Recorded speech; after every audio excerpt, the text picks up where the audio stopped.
Hey friends, if you wish to install OneDrive on Windows 11, then please watch this video. I will guide you through the process. Now, I have shared a link with you in the description section. Okay, a lot of people are asking, can we download it from the Microsoft Store? The answer is try it. I didn't find it at least. If you find it, then please share it in the comment section. I didn't find OneDrive here. This is the installer according to me. You'll have to click on download OneDrive setup and then click on open. Okay, and then it will open the setup.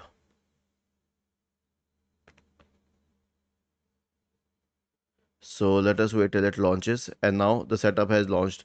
That's all. This is all you need to do. It will install it in a while by itself.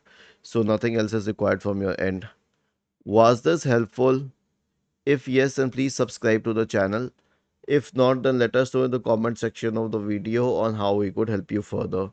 Thank you for watching this video and have a nice day.